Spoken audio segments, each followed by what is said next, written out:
পিসিমণি, বাবার কপালে সিঁদুরের টিপটা দেখে বেশ চমকে গেছো তাই না?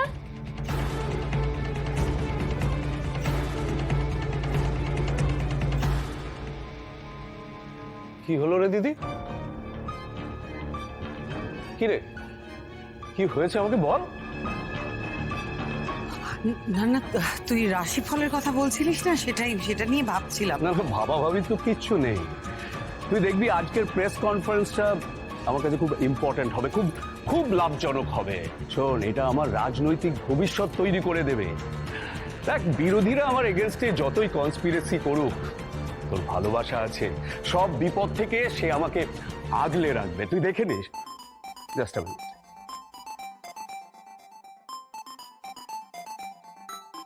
হ্যাঁ হ্যালো, হ্যাঁ 10 মিনিটের মধ্যে পৌঁছচ্ছি।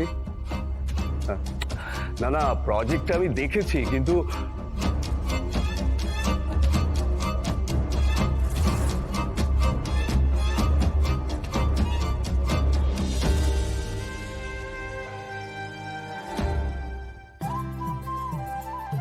এই জন্যই বলি তুমি ম্যাজিশিয়ান শুভ। আজ তুমি বুদ্ধিটা না দিলে বাবার কপালে সিঁদুরের টিপটা পরানোই হতো না। Thank you so much. তার মানে তুই আমার মুখের ওপর মিথ্যে বলেছিস?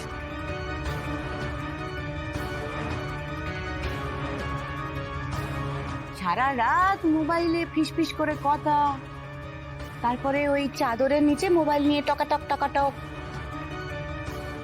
আরে আমারও তো সেটাই চিন্তা।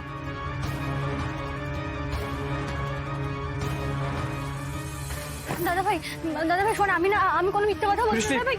বৃষ্টি, 1 মিনিট, আমি কথা বলছি। শুভ শোনো। শুভ আসলে আমি আর বৃষ্টি একে অপরকে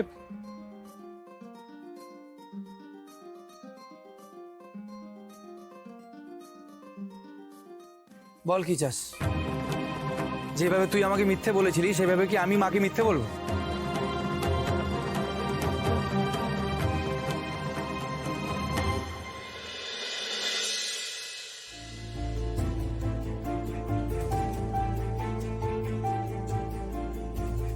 তোমার এই বাহনে চড়ে আমি আজকে একটা লং ড্রাইভে যাব।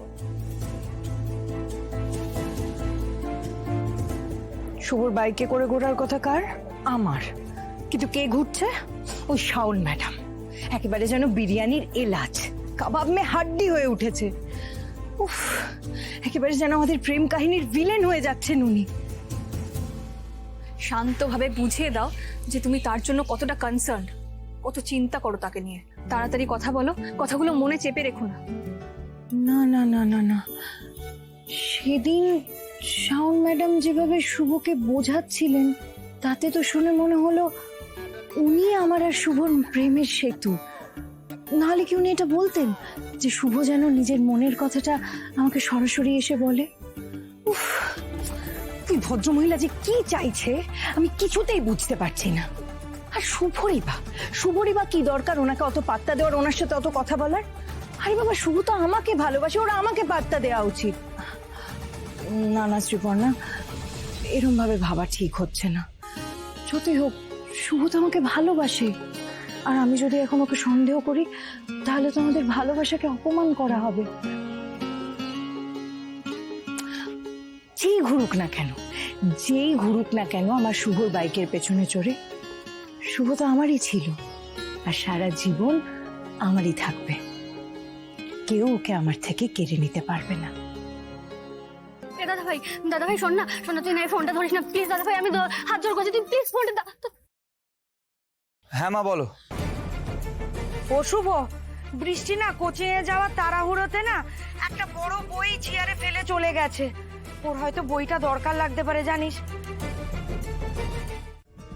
কিন্তু এইভাবে লুকিয়ে সম্পর্ক রাখাটা কি ভুল নয়? বৃষ্টি, আমি যখন তোকে জিজ্ঞেস করেছিলাম যে তোর মনে কিছু আছে কিনা আমাকে বল, তখন তুই সত্যিটা আমাকে কেন বলিসনি? বলতে পারেনি শুভ, চেয়েও বলতে পারেনি। তুমি জানো না শুভ, ও আমাকে যতখানি ভালোবাসে তার থেকে অনেকটা বেশি তোমাকে সম্মান করে। দাদা ভাই শোন না, তুই আদৌ যা বলবি, তুই যা সিদ্ধান্ত নিবি আমি সবটা মাথা পেতে নেবো। তুই শুধু আমার উপর এভাবে রাগ করে থাকিস না দাদা ভাই, প্লিজ আমাকে ক্ষমা করে দে। আমার থেকে এভাবে মুখ ফিরে নিস না দাদা ভাই, প্লিজ। দাদা ভাই প্লিজ। শুভ শুভ দেখবে বৃষ্টিকে নিয়ে তোমাদের সব স্বপ্নও পূরণ করবে। আমাদের এই সম্পর্কের জন্য কোনো কিছু নষ্ট হবে না। আজ থেকে সেই দায়িত্ব আমারও। আর হ্যাঁ, তুমি চাইলে খোঁজ নাও আমার ব্যাপারে। যদি তোমার মনে হয় বৃষ্টির জন্য আমি যোগ্য নই বা বৃষ্টিকে ভালো রাখার ক্ষমতা আমার নেই, তাহলে আমি কথা দিচ্ছি আমি চুপচাপ বৃষ্টির জীবন থেকে সরে যাব। কিন্তু তার আগে পারলে আমাকে একটা সুযোগ দিও প্লিজ।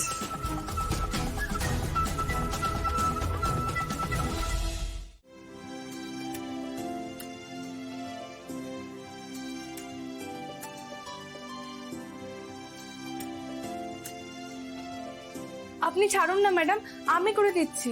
না না, আজকে যা রান্না সব আমি একা হাতেই করব।